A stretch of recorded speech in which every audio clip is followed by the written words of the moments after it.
व अम्रुहु ला युअसा व नूरुहु ला युत्फ़ा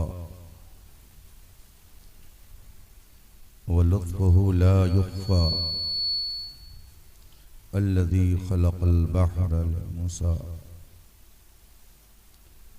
अल्लज़ी फ़लक़ल बहरा लिमूसा व अह्यल मय्यत लिईसा व जअलन नार बरदन व सलामन अला ख़लीलिही इब्राहीम इमामिज़ ज़ुहद वल वरा व अरसल रसूलहु मुहम्मदन सल्लल्लाहु अलैहि वसल्लम इला काफ़तिल ख़ल्क़ि बिदीनिल हक़्क़ि वल हुदा वस्सलातु वस्सलाम अला नबिय्यिहिल मुस्तफ़ल मुज्तबल मुंतक़ल मुर्तज़ा व अला आलिहि व अस्हाबिहि उलिस सिद्क़ि वस्सफ़ा व उलमाए मिल्लतिहि उलिल अलबाब वन्नुहा अम्मा बाद फ़अऊज़ु बिल्लाहि मिनश शैतानिर रजीम बिस्मिल्लाहिर रहमानिर रहीम या अय्युहल्लज़ीना आमनुत्तक़ुल्लाह व कूनू मअस सादिक़ीन सदक़ल्लाहुल अज़ीम व सदक़ रसूलुहुन नबियुल अमीनुल करीम व नहनु अला ज़ालिका लमिनश शाहिदीन वश्शाकिरीन वल्हम्दुलिल्लाहि रब्बिल आलमीन। मिंबर पाक पर तशरीफ़ फरमा उलमाए ज़वील एहतराम तलबे उलूमे नबूवत हाज़रीन मोहतरम अस्सलामु अलैकुम व रहमतुल्लाहि तआला व बरकातुहू। व अलैकुम अस्सलाम व रहमतुल्लाहि व बरकातुहू। हाज़रीन मोहतरम, मैं आप सबको मुबारकबादी पेश करता हूँ कि आपने खैर व बरकत से भरे हुए इस महीने की बरकतों को लेने के लिए इस महफिल का इनेकाद किया।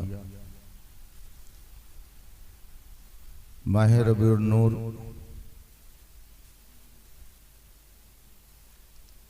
का ये बाबरकत महीना चल रहा है। आपने ईद मिलाद मुस्तफ़ा सल्लल्लाहु अलैहि वसल्लम और अज़मत सहाबा रज़ियल्लाहु अन्हुम के उन्वान से इस बज़्म को सजाया। रब्बे कायनात अपने हबीब पाक के तुफ़ैल आप सबको दारैन की बरकतों से माला माल फरमाए। आमीन। मुझसे पेशतर आपने मुहिब मोहतरम अज़ीज़ गिरामी मौलाना मुश्ताक साहब से एक घनगरज खिताब सुना। उनसे क़ब्ल आपने नात के अशार से अपने दिलो दिमाग को ताज़ा किया और अभी अभी आपके दरमियान सैयदना आला हज़रत रज़ियल्लाहु ताला अन्हु की लिखी हुई नात बड़े प्यारे अंदाज में अजीज़म अहमद रज़ा साहब सुना कर गए। थोड़ी देर के लिए मैं भी आपके दरमियान हूँ। उन्वान के हवाले से कुछ अर्ज करने की कोशिश करूंगा।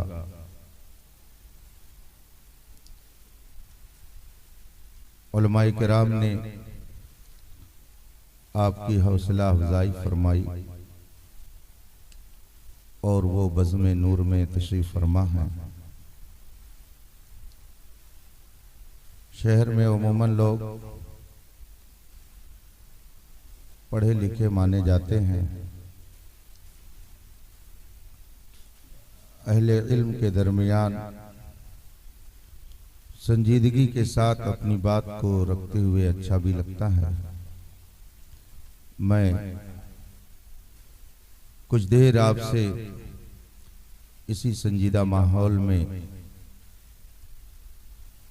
गुफ्तगू करने के लिए हाजिर रहूंगा,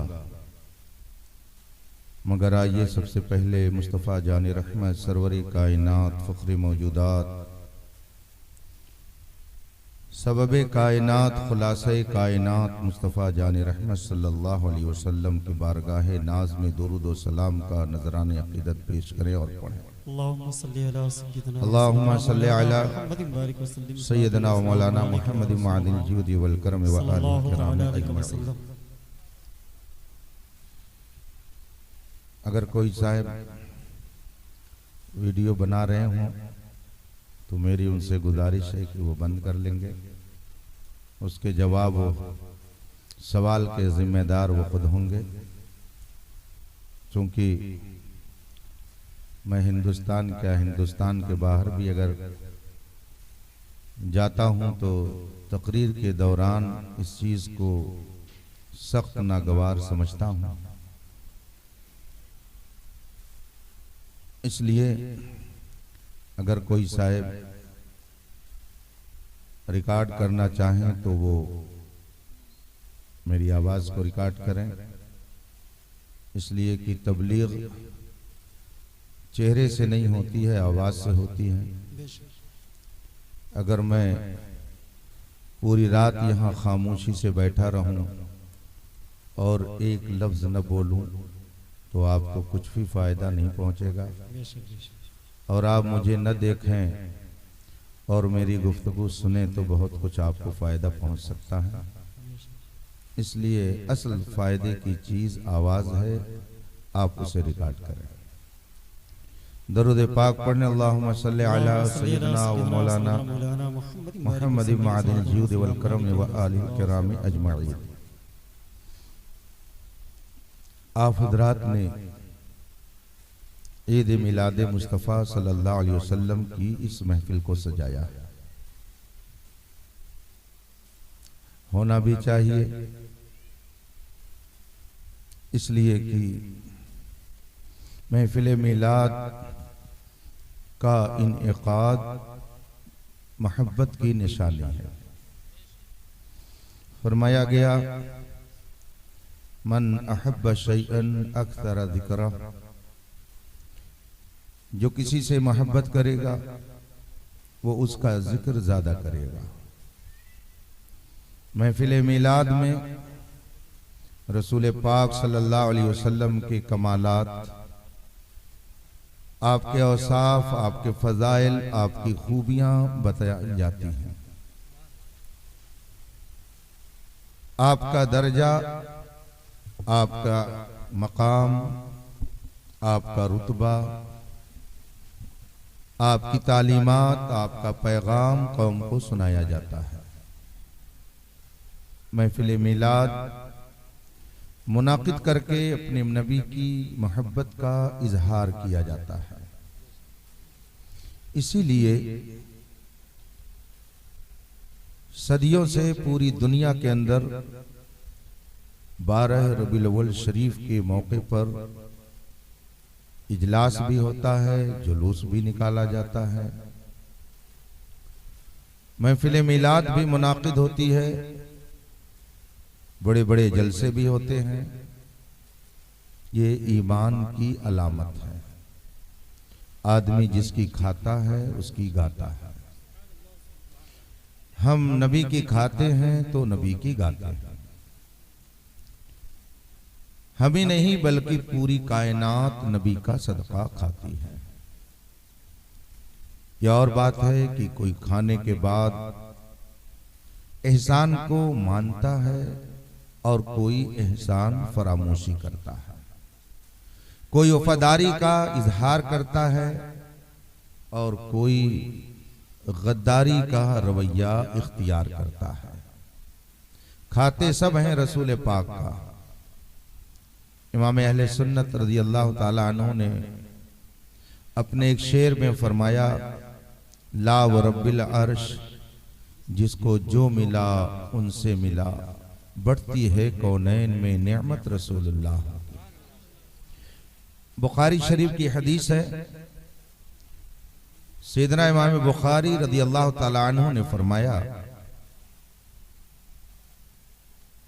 कि मुझसे मेरे शेख ने, मेरे उस्ताद ने बयान किया, उनसे उनके उस्ताद ने, उनसे उनके उस्ताद ने, और आखिर में फरमाते हैं कि हजरत अमीर मुआविया रज़ियल्लाहु ताला अन्हु ने फरमाया। वो क्या फरमाते हैं? समय तो रसूल अल्लाह सल्लल्लाहु अलैहि वसल्लम, हजरत अमीर मुआविया फरमाते हैं मैंने रसूल पाक सल्लल्लाहु अलैहि वसल्लम को फरमाते हुए सुना। ये बुखारी शरीफ की हदीस है। रसूल पाक सल्लल्लाहु अलैहि वसल्लम को फरमाते हुए सुना। आकाए करीब ने फरमाया, मैं युरिदिल्लाहु बिही खैरन युफ़क़्क़िहु फ़िद्दीन, इन्नमा अना क़ासिम वल्लाहु युअती। सरकारे दो आलम सल्लल्लाहु अलैहि वसल्लम फरमाते हैं, अल्लाह जिसके साथ भलाई का इरादा फरमाता है, जिसके साथ भलाई करना चाहता है, उसे दीन की समझ अता कर देता है, दीन का शऊर उसको हासिल हो जाता है। और आगे रसूल पाक ने फरमाया, इन्नमा अना क़ासिम वल्लाहु युअती, बांटता मैं हूं, अता खुदा करता है। ये रसूल पाक का खुद इरशाद है। मुहद्दिसीन किराम फरमाते हैं, वो कौन सी चीज है कि जो खुदा नहीं देता। एक बंदे मोमिन का अकीदा है, चाहे छोटी चीज हो या बड़ी चीज, छोटी नेमत हो या बड़ी नेमत, सब खुदा देता है। हमारा आपका इस पर ईमान है। कोई मोमिन इसके खिलाफ अकीदा नहीं रखता। हर मुसलमान यही अकीदा रखता है कि कायनात में जिसको जो भी मिल रहा है खुदा दे रहा है। इससे हट करके कोई मुसलमान अकीदा नहीं रखता। कुरान करीम में अल्लाह इरशाद फरमाता है, वमा बिकुम मिन निअमतिन फमिनल्लाह, तुम्हें जो भी नेमत मिल रही है सब खुदा की तरफ से। हम इसी अकीदे पर रहते हैं। हमारा और आपका यही अकीदा है कि जो कुछ भी कायनात में किसी को मिल रहा खुदा दे रहा है। लेकिन बात इतनी ही पर खत्म नहीं हो जाती। खुदा दे रहा है, इस पर भी हमारा ईमान और अकीदा है। साथ ही साथ इस पर भी हमारा ईमान और अकीदा है कि खुदा दे रहा है और रसूल पाक दिला रहे हैं। देता खुदा है तो हम उसकी बारगाह में पेशानी झुकाते हैं। खुदा देता है इसलिए हम उसकी इबादत करते हैं। आप अगर किसी से कहिए कि फुला के सामने झुक जाओ, तो गरीब से गरीब इंसान भी कहेगा, क्यों मैं किसी इंसान के सामने झुकूं, वो मुझे क्या देता है कि मैं उसके सामने झुकूं। लेकिन अभी सुबह फजर का जब वक्त होगा तो बगैर कहे हुए आप सिर्फ पेशानी नहीं झुकाएंगे, जमीन पर अपनी नाक भी रगड़ देंगे। अपनी नाक भी रगड़ते हैं। ये नाक का रगड़ना, पेशानी का रखना, ये इस बात का इजहार है कि ये परवरदिगार तू ही है जो जिंदगी भी देता है, मौत भी देता है, तू ही कायनात को चलाता है और तुझी ने मुझे सब कुछ अता किया है। ये उसी का इजहार है। खुदा देता है इसलिए हम उसकी इबादत करते हैं, और नबी दिलाते हैं तो हम उनसे मोहब्बत करते हैं। खुदा देता है तो हम उसकी इबादत करते हैं, रसूल दिलाते हैं तो हम उनकी बारगाह में खड़े होकर के सलाम पेश करते हैं। ये मोहब्बत ही की अलामत है।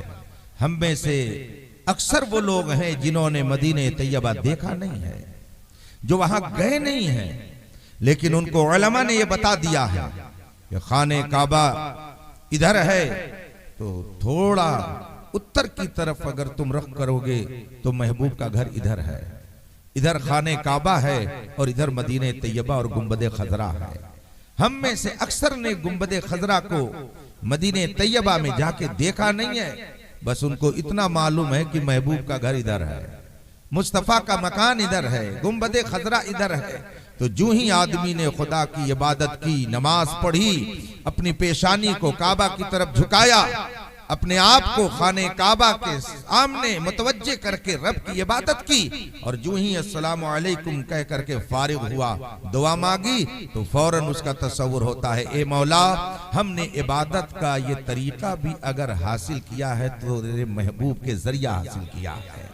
हमने तेरी मार्फत अगर पाई है तो तेरे महबूब के जरिया पाई है, वरना हम क्या जानते कि तू हाकिम है और तू पूरी कायनात को चलाता है। मौला, हमने तुझे पहचाना है तो तेरे महबूब के जरिया पहचाना है। अब मोहब्बत का ये तकाजा है कि रब की बंदगी अगर आपने की तो फौरन महबूब के घर की तरफ खड़े होकर के कह दीजिए सलातो वस्सलामु अलैका या रसूल अल्लाह। तो रब की बंदगी आपने की, अपनी पेशानी को झुका कर, और नबी की मोहब्बत का आपने इजहार किया, या नबी सलाम अलैका कहकर। बताइए इसमें कौन सा जुर्म इंसान ने कर दिया कि वो बेचारा बिदाती हो गया? कौन सा जुर्म उसने कर दिया कि वो गुनहगार हो गया? तुम्हें काली घटाओं का नहीं पहचानना आया? नशीमन से धुआं उठता है, तुम कहते हो सावन है। सुनो, ये रब की बारगाह में अपनी नाक का रगड़ना ये बंदगी का इजहार है, और मुस्तफा की बारगाह में खड़े होकर के सलाम पढ़ना ये मोहब्बत रसूल का इजहार है। बंदगी का इजहार भी जरूरी है और मोहब्बत रसूल का इजहार भी जरूरी है। ये मैं नहीं कहता, ये पूरी दुनिया कह रही है। पूरी दुनिया इस बात को तस्लीम करती है कि आदमी जिससे मोहब्बत करे उस मोहब्बत का कभी न कभी इजहार होना चाहिए। आप जिंदगी भर कहते रहें मैं अब्बू को अपने बहुत मानता हूँ, अम्मी से बहुत प्यार करता हूँ, भाई की हमदर्दी मेरे दिल में बहुत है, और माँ की कभी आप ना खिदमत करें, बाप की कभी खिदमत करने ना जाएं। मुआशरा कहेगा हमें तुम सिर्फ जबानी जमा खर्च करते हो, अगर तुम्हें मोहब्बत है तो कुछ खिदमत तो करो, उसका इजहार तो करो। एक पैसा तो तुमने माँ बाप को कभी दिया नहीं और दावे लंबे लंबे करते हो कि मैं मोहब्बत करता हूँ। इसका मतलब क्या है? आदमी अगर किसी से मोहब्बत करता है तो उसका इजहार भी जरूरी है। हम नबी से मोहब्बत करते हैं, इसीलिए महफिल मुनाकिद करके हम लोगों को ये पैगाम देते हैं, खाक हो जाएं अदू जल कर मगर हम तो रजा, दम में जब तक दम है जिक्र उनका सुनाते जाएंगे। ये मोहब्बत की निशानी है। लोग कहते हैं कि ये सुन्नी हजरात अदावत बांटते हैं, नहीं, यही तो मोहब्बत बांटते हैं, यही मोहब्बत बांटते हैं। लोग कहते हैं जाएं तो किधर जाएं, हम कहते हैं आपको परेशान होने की जरूरत नहीं है। एक तरफ फूल बिछे हों, एक तरफ कांटे बिछे हों, और आपसे कह दिया जाए चलिए, तो आप किस पर जाएंगे? अगर अल्लाह ने आपको आंख दी है, रोशनी दी है, तो आप कांटे के रास्ते पर कभी नहीं जाएंगे, फूलों के रास्ते पर जाएंगे। और अगर आप कांटे के रास्ते पर जाते हैं तो आपके पैर में चुभन होगी, आपको जख्म लगेगा, आपका पैर लहूलहान होगा, आप मुसीबत में मुब्तला होंगे, आप परेशान होंगे। और अगर फूलों के रास्ते पर जाएंगे तो खुशबू से मुअत्तर रहेंगे, सुकून और चैन से मंजिल की तरफ पहुंच जाएंगे। एक तबका कहता है नबी की बस इतनी ताजीम करो जितनी की अपने बड़े भाई की करते हो, वो तो मरकर मिट्टी में मिल गए, अब हमारा उनसे क्या ताल्लुक है। एक तबका कहता है नबी को पीठ पीछे की भी खबर नहीं। बताइए ये मोहब्बत की बातें हैं कि नफरत और अदावत की बातें हैं? ये अकीदत की बातें हैं कि बुग़्ज़ की बातें हैं? एक तबका कहता है वलियों के हम मत जाओ, उनके पास क्या रखा है, ऐम्मे मुज्तहिदीन के पास क्यों जाते हो, वहां से तुमको क्या मिलेगा, तुम औलियाए किराम के दरबार में क्यों जाते हो, वहां जाने की जरूरत नहीं है। एक तबका ये सिखाता है, और दूसरा तबका आपको बताता है वलियों से मोहब्बत करो, सहाबा से मोहब्बत करो, अहले बैत से मोहब्बत करो, ऐम्मे मुज्तहिदीन के दामन से वाबस्ता रहो। ये मोहब्बत के फूल बिछा रहे हैं, चारों तरफ आपको खुशबू में मुअत्तर रखना चाहते हैं, और आप फिर कहें कि किधर जाना चाहिए। मैं समझता हूं कि यह अक्लमंदी का जुमला नहीं होगा। आदमी खुद ब खुद यह फैसला करेगा कि जो मोहब्बत का रास्ता है, जो फूलों का रास्ता है, हमको वही इख्तियार करना है ताकि हम मंजिल मकसूद तक आसानी से पहुंच सके। अल्हम्दुलिल्लाह अहले सुन्नत व जमात ये फूलों का रास्ता है, ये मोहब्बतों का रास्ता है। इस मसलको मजहब में आपको अल्लाह की मोहब्बत का दर्स दिया जाता है, इसीलिए सूरज में से गिर रहा है। और कोई वजू करने वाला नहीं है वहां पे। इन्होंने देखा और आंख चुराई और अपने काम में लग गए, जाकर के नमाज पढ़ी और उसके बाद में अपने घर की तरफ जाने लगे। जिससे इन्होंने कहा था कि मुझे मस्जिद से बहुत मोहब्बत है, बहुत लगाव है, उसने इनका हाथ पकड़ा और कहा जनाब आप तो कह रहे थे मुझे मस्जिद से बहुत गहरा ताल्लुक है, मस्जिद से मेरा लगाव है, मस्जिद से मुझे मोहब्बत है। टोटी से पानी फजूल गिर रहा था, कोई वजू करने वाला नहीं था, मस्जिद का पानी बह रहा था, आपने टोटी क्यों नहीं बंद किया? अगर आपको मस्जिद से वाकई लगाव होता तो आप मस्जिद की टोटी का पानी जरूर बंद कर देते। अब इन्होंने तड़क करके जवाब दिया, सुनो मैंने मस्जिद से मोहब्बत का दावा किया है, टोटी थोड़ी मस्जिद है, मस्जिद और चीज है, टोटी और चीज है। टोटी से मोहब्बत का दावा नहीं है बल्कि मस्जिद से मोहब्बत का दावा है। बताइए इनका जवाब सुन करके आप मुतमईन हो जाएंगे, आप खामोश हो जाएंगे? नहीं खामोश होंगे, इसलिए कि आप फौरन कहेंगे जनाब अगर आपको मस्जिद से मोहब्बत है तो टोटी अगरचे मस्जिद नहीं है मगर मस्जिद से उसका ताल्लुक तो है। ये टोटी घर की नहीं है बल्कि मस्जिद की है। मस्जिद से मोहब्बत का तकाजा ये है कि जिसका ताल्लुक मस्जिद से है उसके भी मोहब्बत की जाए, उससे भी अपना ताल्लुक रखा जाए। और अगर आप बेताल्लुक हैं तो मस्जिद से दावे मोहब्बत में आप झूठे हैं। इसका मतलब ये हुआ कि अगर किसी जात से आपको मोहब्बत है तो उसका जिससे ताल्लुक है आपको उससे भी मोहब्बत करनी पड़ेगी। आपने जब ये दावा किया ला मतलूबा इल्लल्लाह, खुदा के अलावा हमारा कोई महबूब नहीं है, आपने जब ये कहा ला इलाहा इल्लल्लाह, अल्लाह के अलावा कोई माबूद नहीं है, तो आपने उसकी महबूबियत और उसके माबूद होने का ऐलान किया है। इस मोहब्बत का तकाजा ये है कि अगर आपने खुदा से मोहब्बत की है तो खुदा जिससे मोहब्बत करे उन सब से आपको मोहब्बत करनी पड़ेगी।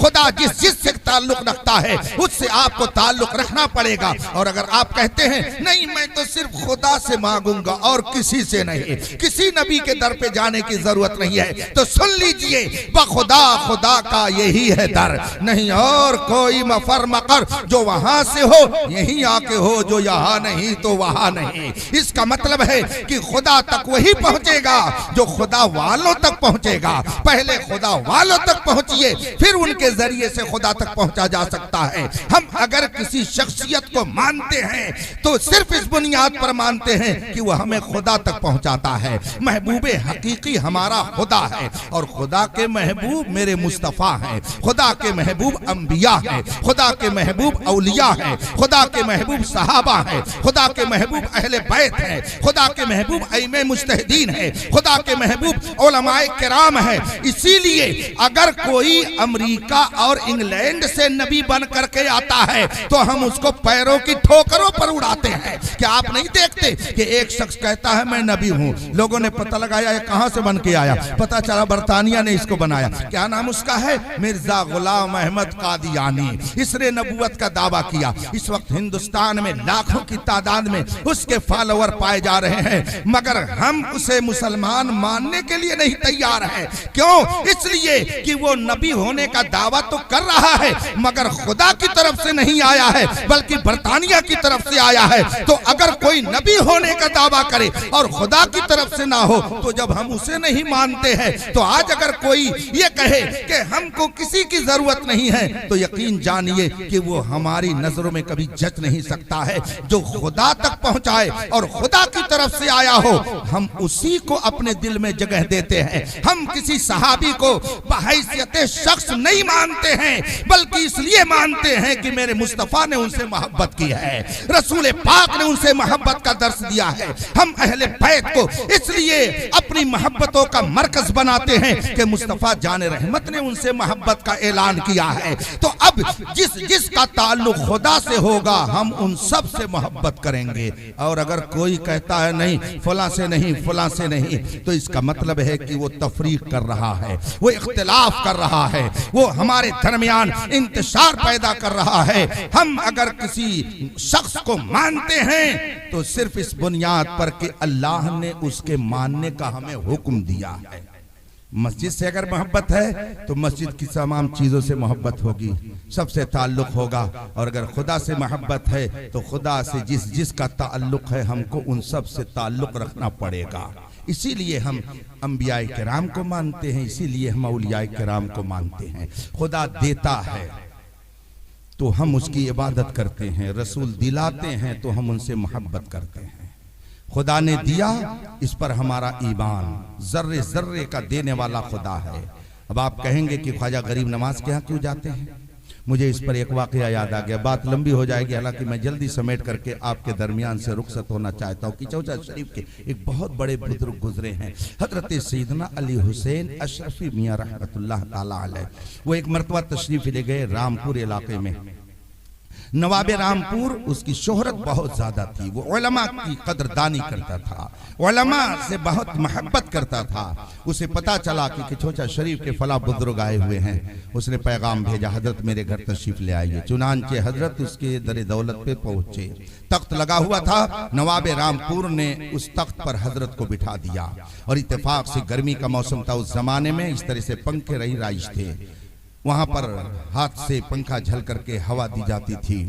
चुनांचे हजरत जब तख्त पर तशरीफ फरमा हुए तो अदब एहतराम और मोहब्बत में उस शख्स ने पीछे से खुद ही पंखा झलना शुरू कर दिया। नवाबे रामपुर ने पंखा झलना शुरू कर दिया। मजमा लगा हुआ था। किसी ने कहा कि हजरत तशरीफ फरमा है, जिसको जो पूछना हो पूछ ले, जिसको जो सवाल करना हो सवाल कर ले। पीछे से एक शख्स खड़ा हुआ और उसने कहा, हुजूर मुझे एक सवाल करना है।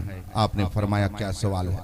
उसने कहा, हजरत मैं ये जानना चाहता हूँ कि बंदा जब दुआ करता है तो उसकी दुआ कौन कबूल करता है, मैं ये जानना चाहता हूँ। हजरत ने इरशाद फरमाया कि ये भी कोई पूछने की बात है, बंदा जब कोई दुआ करता है तो उसकी दुआ खुदा कबूल करता है। हमारा ईमान और अकीदा है, बंदे की दुआ खुदा कबूल करता है। कहा हुजूर समझ में बात आ गई, लेकिन अब एक और सवाल इसी से लगा हुआ है। आपने फरमाया करो, वो भी करो। उसने कहा हुजूर ये बताएं कि जब हमारी दुआ खुदा कबूल करता है तो फिर हम कहां से उसे पुकारे, कहां से दुआ करें कि वह हमारी दुआ को कबूल कर ले? हजरत ने इरशाद फरमाया कि तुम जहां से उसको पुकारोगे, अगर वो तुम्हारी दुआ कबूल करना चाहेगा तो दुआ कबूल करेगा।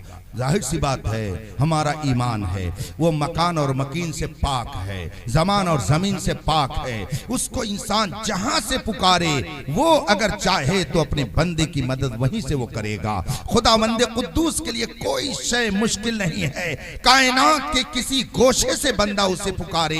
कुरान करीम में उसने खुद इरशाद फरमाया है, उजीबु दावत दाई दान, मेरा बंदा जब मुझे पुकारता है तो मैं उसकी पुकार का जवाब देता हूँ। हदीस पाक में फरमाया गया कि अगर बंदा एक बार कहता है या रब्बी, हे मेरे परवरदिगार, तो अल्लाह की रहमत 7 बार कहती है लब्बैक या अबदी, लब्बैक या अबदी, ऐ मेरे बंदे मैं हाजिर हूँ, तुम मुझसे क्या मांगना चाहता है? बंदा अगर मैदान में है तब भी वो उसकी पुकार को सुनता है, घर के अंदर है, मकान में है, दुश्मनों के नरगे में है, दोस्तों की महफिल में है, कहीं भी बंदा रहे, अगर खुदा को पुकारे तो अल्लाह तबारक व तआला अपने करम से उसकी पुकार का जवाब देगा।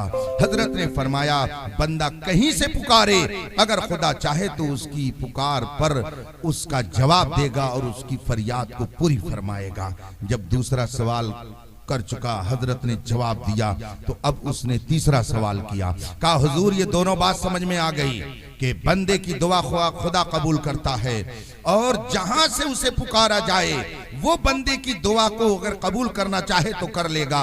तो हुजूर हम ये पूछना चाहते हैं कि अगर कोई आपके पास आया और उसने कहा कि मेरे घर में आसेब है, मेरी बेटी को या मेरे बेटे को आसेब लग गया है, कोई आपके पास आया और कहा हुजूर फला लावलद है, उसके लिए दुआ कर दीजिए, बेटा हो जाए, बेटी हो जाए। हजरत ये बताइए कि आप लोग फिर किचौचा और कलियर और बगदाद और अजमेर क्यों भेजते हैं? क्यों कहते हैं चले जाओ किचौचा, क्यों कहते हैं चले जाओ अजमेर, क्यों कहते हैं चले जाओ बहराइच, क्यों आप इस तरीके से लोगों को भेज देते हैं? आदमी आया, उसने कहा कि हजरत मेरे घर में भूत प्रेत है, आप कहते कि झोचा चले जाओ। जब दुआ खुदा ही कबूल करता है और जहां से उसे पुकारा जाए वो अगर चाहे तो बंदे की दुआ कबूल कर लेगा, तो आप भेजते क्यों हैं कि फला जगह चले जाओ, फला जगह चले जाओ, ये दूर भेजते क्यों हैं आप? हजरत ने फरमाया करीब आ जाओ। वो दूर था साइल, करीब आया, आपने उसको कहा बैठ जाओ। तख्त के नीचे वो बैठ गया। नवाबे रामपुर पंखा झलता रहा, थोड़ी देर वो अपनी जगह पे बैठा रहा। हजरत ने कोई जवाब नहीं दिया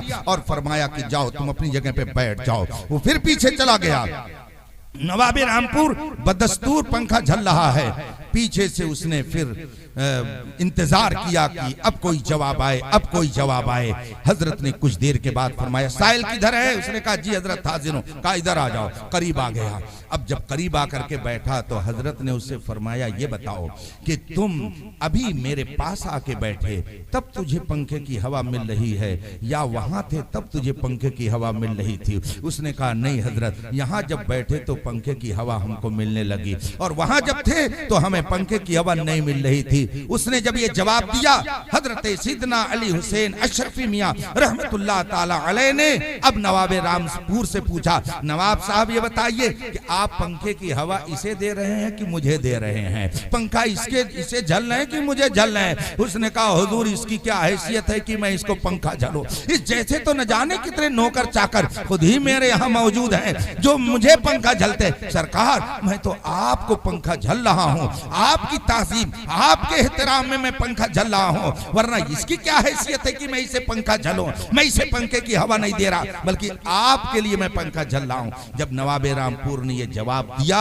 तो हजरत ने उस साइल से फरमाया सन तेरी हैसियत ये नहीं थी कि नवाबे रामपुर के पंखे की हवा तुझे लगती, पंखा नवाबे रामपुर झलता और वो हवा तू खाता। तेरी हैसियत नहीं थी मगर तू मेरे करीब आ गया तो देख तुझको वो पंखे की हवा मिल गई और नवाबे रामपुर के हाथ से झले हुए पंखे की हवा तुझे लगने लगे। मेरे करीब आ गया जबकि वो तुझे नहीं पंखा झल रहा, मुझे झल रहा है, मगर तू मेरे करीब आ गया तो तुझको भी हवा मिल गई। सन हम ये जानते हैं कि ये हमारे अवाम इनकी जबान में इतनी तासीर नहीं है, इनके किरदार इतने पाकीज़ा नहीं है, इनके गुफ्तार इतनी अच्छी नहीं है, इनके अखलाक ऐसे नहीं है कि ये जब दुआ करें फौरन रब कबूल कर ले। और हम ये भी जानते हैं ख्वाजा का आस्थाना वो है जहाँ रहमतें नाजिल होती हैं। हजरत मखदूम पाक का दरबार वहाँ है जहाँ रहमतों नूर की बारिश होती है। हम इसलिए इनको वहाँ भेज देते हैं कि जो रहमतों की बारिश वहाँ पर हो रही है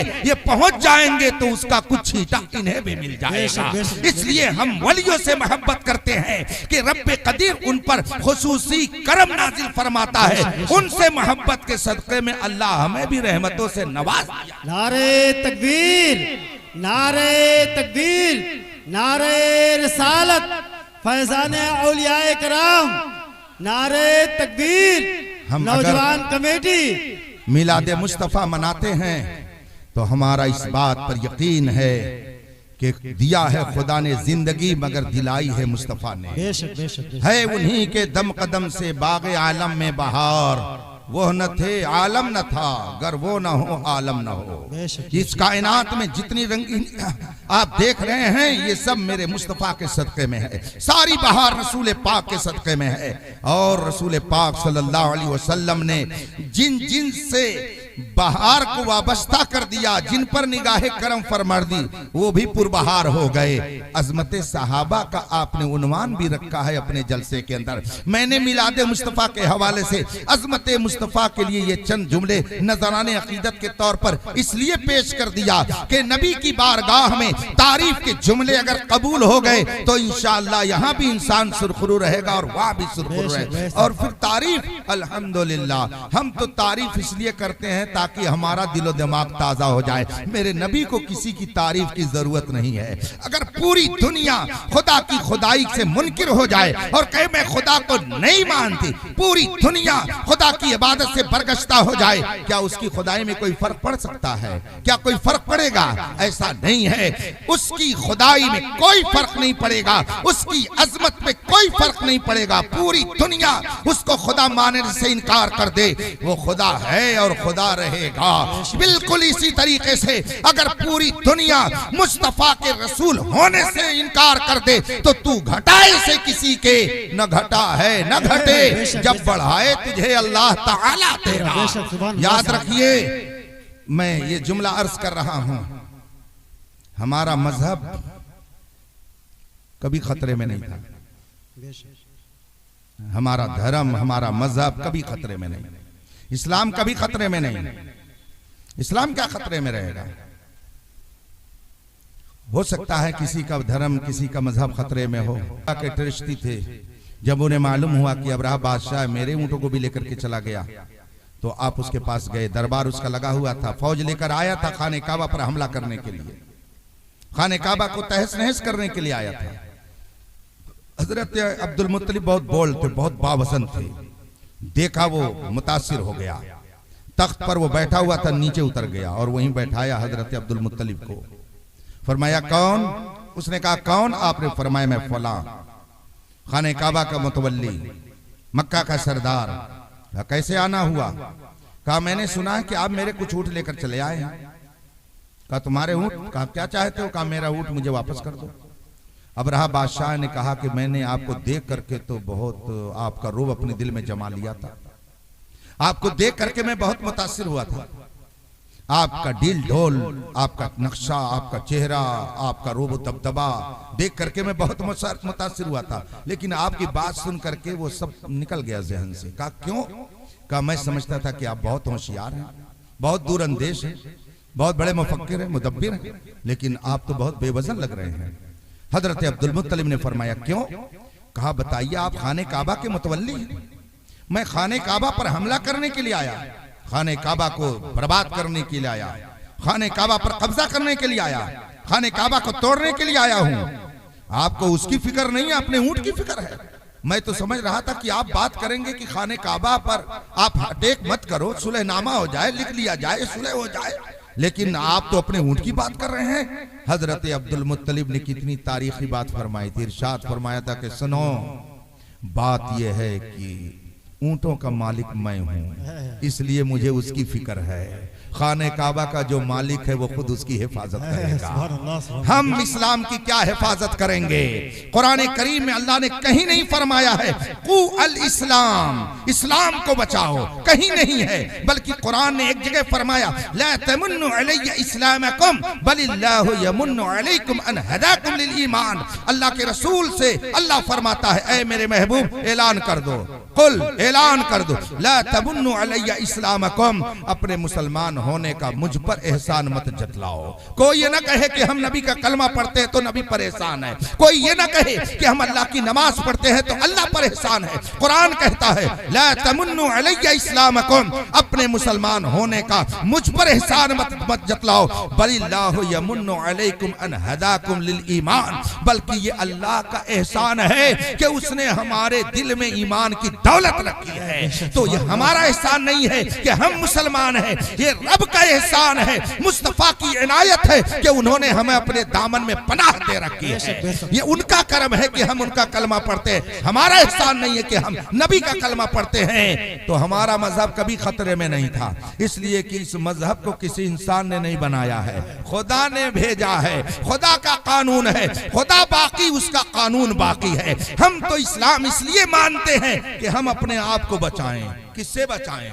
कुरान ने बताया हमको कु अनफुसकुम व अहलीकुम नारा, खुद को और अहलो अयाल को, अपने बच्चों को, अपने अहलो अयाल को, अपने खानदान के लोगों को बचाओ। किससे बचाओ? नारा, आग से बचाओ। गोया हम इस्लाम इसलिए मानते हैं ताकि अज़ाब इलाही से बच जाएं। हम रसूल पाक का कलमा इसलिए पढ़ते हैं ताकि खुदा के कहर से बचें। तो हम अपनी सेफ्टी के लिए इस्लाम को मानते हैं, इस्लाम को बचाने के लिए हम नहीं आए हैं। इस्लाम अबदी कानून है, इंशाअल्लाह सुबह कयामत तक इसका परचम ऐसे ही लहराता रहेगा। इसलिए रफीकान मोहतरम, हम और आप अगर साहिब ईमान हैं तो हमें इस पर खुदा की बारगाह में शुक्र अदा करना चाहिए। सारी नेमतें खुदा ने अता फरमाई हैं, मगर हर नेमत दुनिया में जिसको जो मिल रही है वो रसूल पाक के सदक़े में मिल रही है। रसूल पाक सल्लल्लाहु अलैहि वसल्लम ने अपने करम से हमको अपने दामन में ले रखा है, हम उनका कलमा पढ़ते हैं। रसूल पाक सल्लल्लाहु अलैहि वसल्लम की विलादत, रसूल पाक की तशरीफावरी, रसूल पाक का इस दुनिया में आना, ये पूरी कायनात के लिए रहमत है, खुशी है। इसीलिए अहले ईमान दुनिया भर में इस मुकद्दस महीने में अपनी खुशी का इजहार करते हैं। आपने किया, रब कदीर अपने करम से आपको इसका बेहतर सिला अता फरमाए। रसूल पाक सल्लल्लाहु अलैहि वसल्लम ने मक्का मुकर्रमा में जब तौहीद का ऐलान किया, खुदा एक है, खुदा एक है, सबसे पहले मुखालफत करने वाला कौन? कौन है जिसने सबसे पहले इस आवाज की मुखालफत की? उसका नाम अबू लहब है। अबू लहब है, सबसे पहले उसने मुखालफत की और बड़े भोंडे अंदाज में की। उसने कहा मोहम्मद तबाह हो जाओ, इसीलिए तुमने बुलाया था। और भी गलत सलत जुमले इस्तेमाल किए। अल्लाह को गवारा ना हुआ कि मेरे महबूब की शान में कोई गुस्ताखी करे। कुरान करीम की आयत करीमा नाजिल हो गई, तब्बत यदा अबी लहब, अबू लहब का हाथ टूट जाए। वह तब्बा, और टूट गया, वो तबाह हो गया, बर्बाद हो गया। 1400 साल हो गए। अबू लहब नाम रखने के लिए कोई मुस्लिम तो मुस्लिम है, गैर मुस्लिम भी नहीं तैयार है। आपने किसी का नाम अबू लहब नहीं सुना होगा। दुनिया में कोई अबू लहब का नाम रखने वाला नहीं है। वो तबाह हो गया, बर्बाद हो गया। और मुस्तफा जान रहमत की अजमत का परचम जमीन की पस्ती से लेकर के अर्श की बुलंदी तक है। बल्कि आला हजरत ने अपने शेर में जाहिर करते हुए फरमाया, अर्श पे ताजा छेड़छाड़, फर्श पे तुरफा धूमधाम, कान जिधर लगाइए तेरी ही दास्तान है। तो जो रसूल पाक को खत्म करने के लिए चले थे वो खत्म हो गए। और मुस्तफा जान रहमत के दीन का परचम कल भी बुलंद था और आज भी बुलंद है और इंशाअल्लाह सुबह कयामत तक बुलंद रहेगा। सबसे पहली मुखालिफ आवाज किसकी उठी? अबू लहब की। और सबसे पहले किसने नबी का कलमा पढ़ा? सबसे पहले किसने नबी के कलमे पर लब्बैक कहा?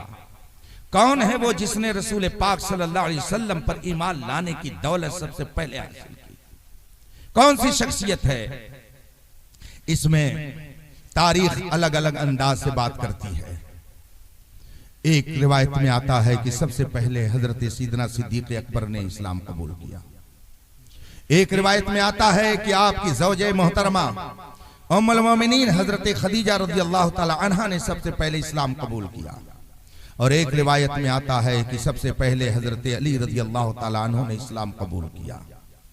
ये तीन अलग अलग रिवायतें हैं। सैयदना इमाम आज़म रज़ियल्लाहु ताला अन्हु, जिनकी हम और आप पैरवी करते हैं, मुक़ल्लिद कहलाते हैं, हनफी कहलाते हैं, इमाम आज़म रज़ियल्लाहु ताला अन्हु फरमाते हैं कि तीनों में कोई टकराव नहीं है, तीनों अपनी जगह पर दुरुस्त है। पहले ईमान लाने वालों में सिद्दीक़ अकबर है, ये भी सही है। पहले ईमान लाने वाली हस्ती हजरत खदीजा की है, ये भी सही है। ईमान लाने वाली पहली जात हजरत अली की है, ये भी सही है।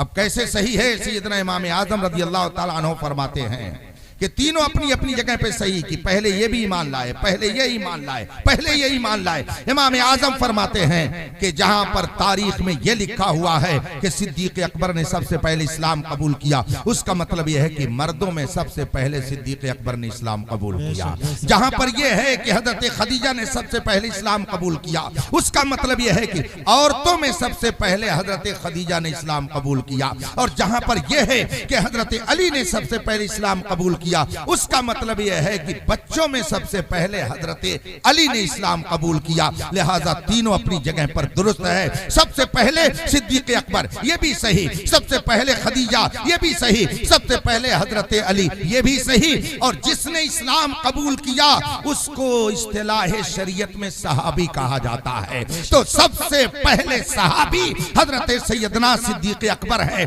और सबसे पहली सहाबिया हजरत खदीजतुल कुबरा रज़ियल्लाहु ताला अन्हा है। और सबसे पहले बच्चों में सहाबी हजरत सैयदना अली रज़ियल्लाहु ताला अन्हु है। ये मुक़द्दस जमात सहाबा है, इनको सहाबा कहा जाता है। अब ये तादाद बढ़ती रही तो जमात सहाबा बढ़ती रही। जमात सहाबा ने क्या रूल अदा किया? खुदा की कसम, खुदा की कसम, खुदा की कसम मैं कहता हूँ, इस वक्त पूरी दुनिया के अंदर जितने इंसान हैं सब मुसलमान हो जाएं, सब 24 घंटे कुरान की तिलावत करें, 24 घंटे ये नमाज पढ़ें, 24 घंटे दुरूद पढ़ें और अपनी पूरी जिंदगी से में गुजार दें।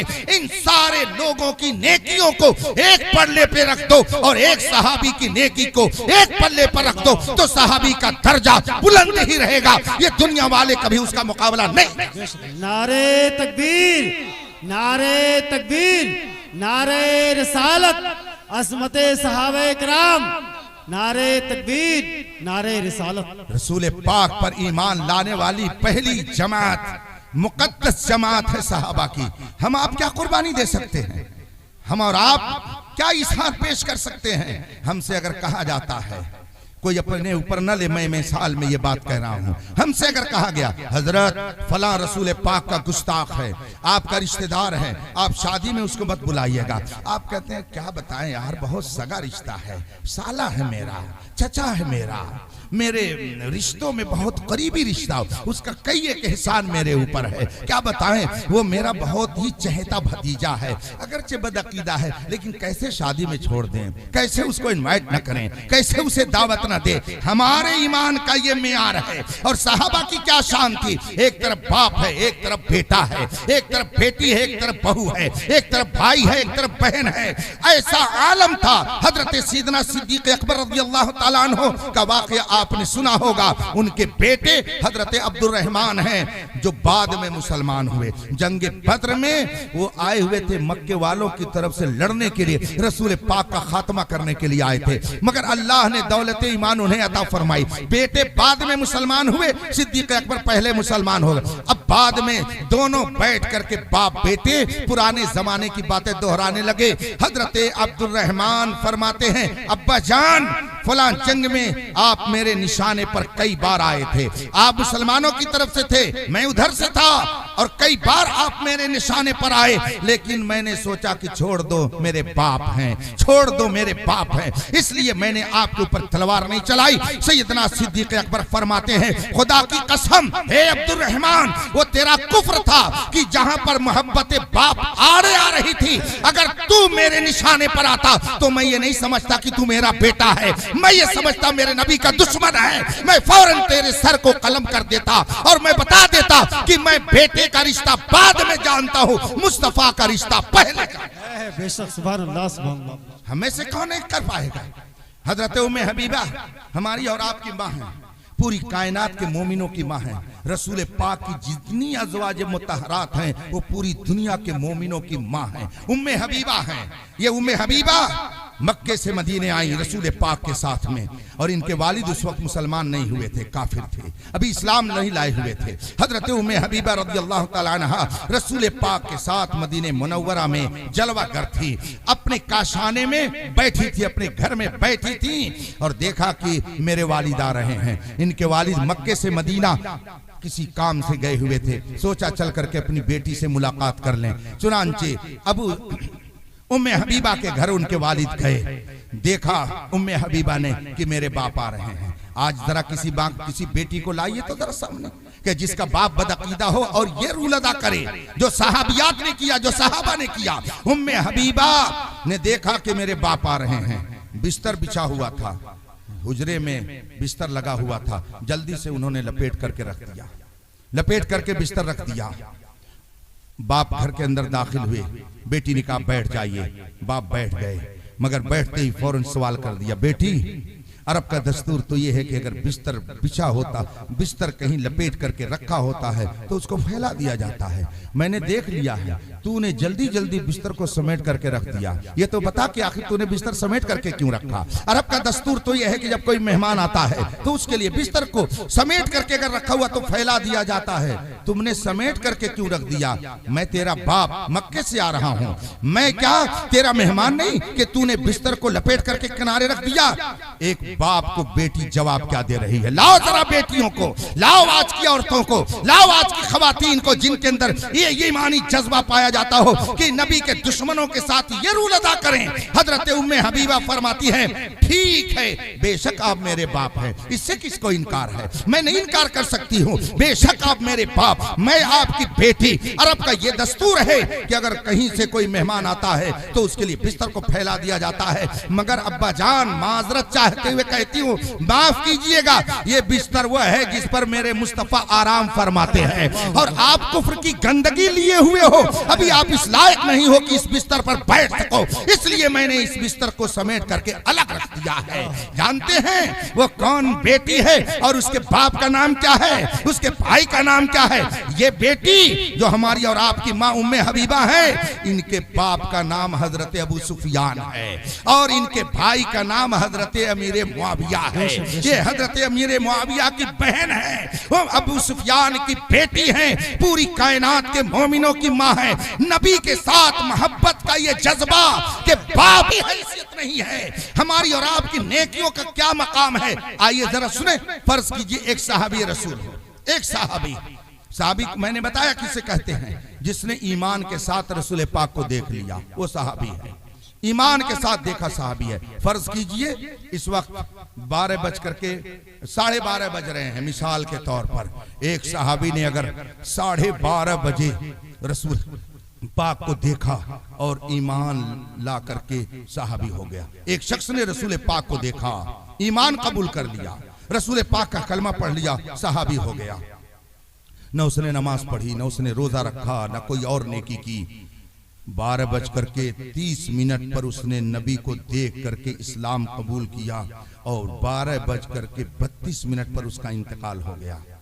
बताइए उसके दामन में कुछ नेकी है? कुछ है? रोजा नमाज है? कुरान की तिलावत है? कुछ नहीं है, कुछ नहीं है। सिर्फ क्या है? दीदारे मुस्तफा है, ज़ियारते मुस्तफा है। अब उस सहाबी का रुतबा क्या है?